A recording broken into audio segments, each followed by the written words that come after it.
Alright, and we're back, and we have our GEVO set up on some Bachmann Easy Track, because usually the only way I like to control these locomotives is with the Bachmann Easy Command Control Center.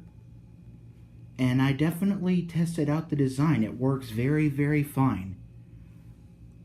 So what do you say I show you how it drives without sound first? So there's actually a lot of momentum built into this locomotive.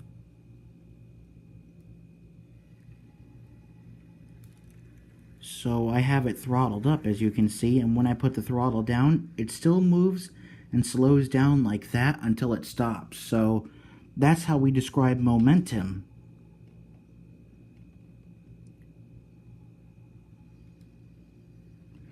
Thought I switched it to forwards.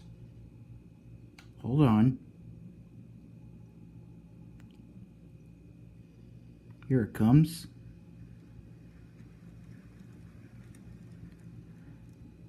Without a doubt, these ESU loc decoders definitely give you the feel for driving a real one.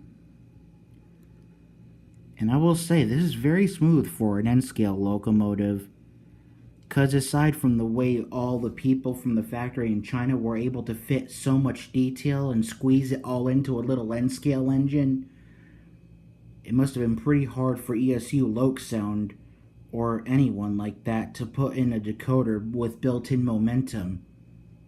Alright, well, we're going to start up the sound. You've seen the motor drive. So number 8 will start it up. Even though it's the mute button, it starts it up and shuts it down. So we're going to start it up.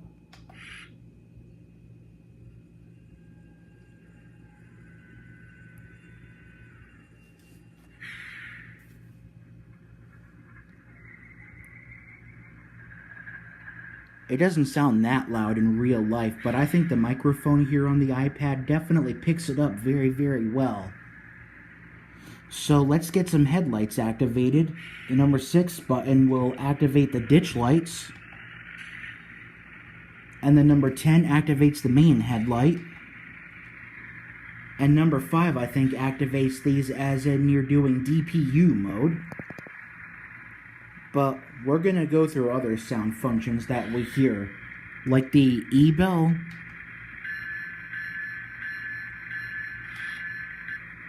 And then the horn, which will blink the ditch lights and also triggers the bell.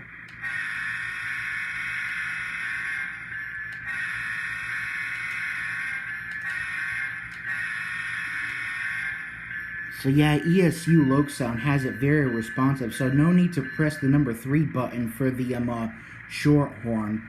You can play it as long as you want or as short as you want with the number 2 button. Number 3 has the sound of the coupler.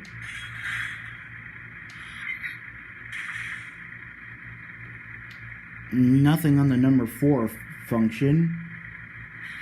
But other than that, very, very beautiful sounds like that. Alright, well, we're going to move it forward. So you can see how well it drives with the sound on. And you can hear the whir of the dynamic brakes.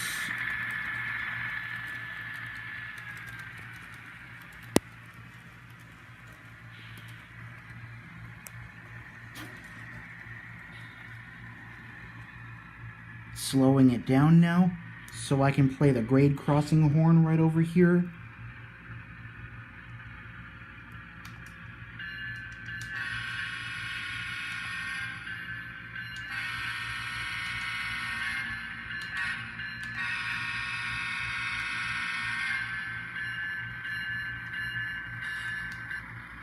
Sounds very realistic.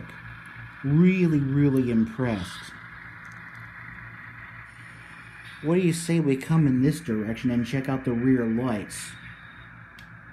So you can see number 5 here activates it for DPU mode, in case it's helping out from the back.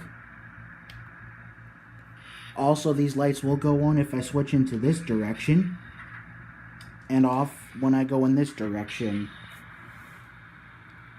So, what do you think? Very, very nice.